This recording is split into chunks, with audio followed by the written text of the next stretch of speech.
در کلرمون به حساب می رود. شهر داده است خودی معمار.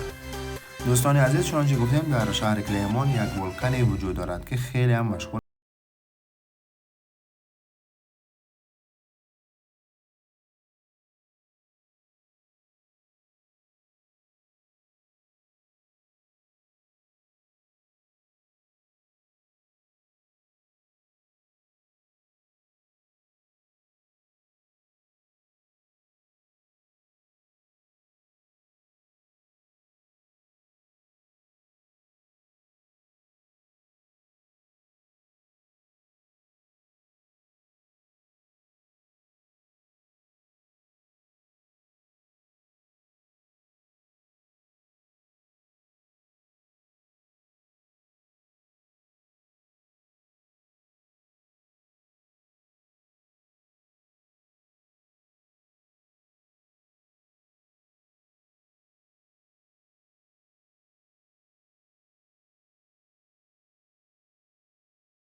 خب دختره خیلی غلطیده بود. خب یعنیش خیلی دکانچک های چوبی خوب ساز کردن، زیبا و دیدنی. و دوستانی عزیز نگفتن امانه اینجا که است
دوستان عزیز دیگر کوچه های شهر کلرمون با ما باشید دوستان.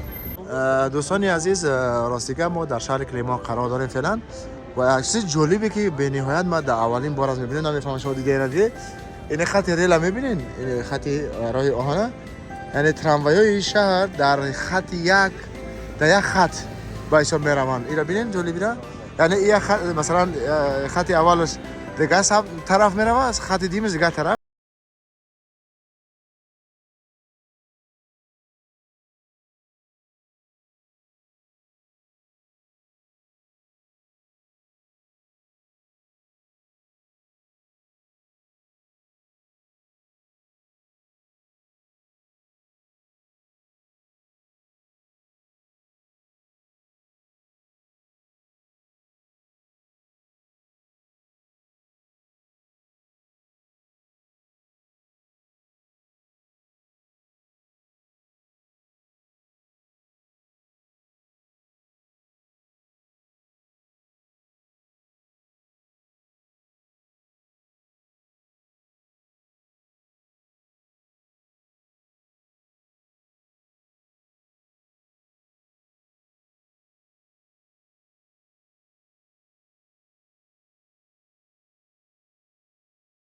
یا ببینید دوستان عزیز، یکی از جالبترین اینا ببینید بالوناش ببینید، این بالون داشته و یک خطی ریل، یک خطی راه آهن. دوستان عزیز ما فعلا قرار داریم در مرکز شهر کلرمون و ما آمدیم با یکی از جایهای چی میگن زیبا و دیدنی این شهر و میخوایم که در این چی بالاشیم، کلیسا ابازرینی میگن، چی میگن، در این چرخ و فلک با گفتی خودمان تاجیکا، و نصیب باشم میریم بالا ببینیم ای بالا شهر چی نمود میتوه و ما رو با همراه باشین و ما میریم طرفی خودی این چرخ و فلک. یا ببینید دوستان ما هم در یکی از جاهای پس ما وارد میشیم. خشم ما دو بشیم دیگه ما در اینجا وارد میشیم اینا نصیب باشه و میریم طرفی بالا. یا بسم الله میبره بیا 4 نفرم میبره بیا. دوستان عزیز این شروع شد، ما میریم طرفی بالا و این هم میده ما رو میبره بالا و ما این شهر هم میخوایم که ای بالا به نوار بگیریم. ببینید دوستان خیلی جای خوب و زیبا و دیدنی.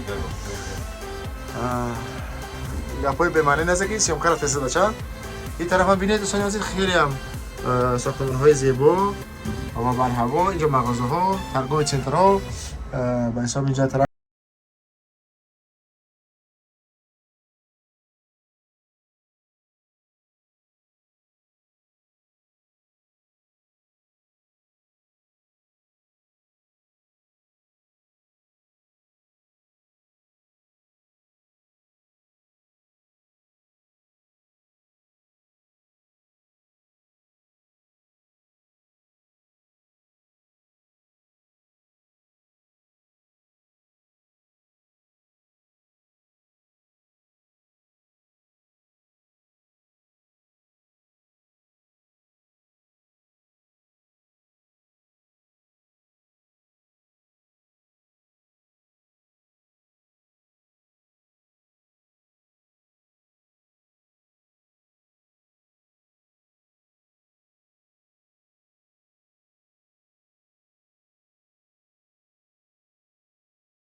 که شما میبینید استادیوم مرکزی شهر کلیک ما میباشد که باجه های خود را محض در همین میدان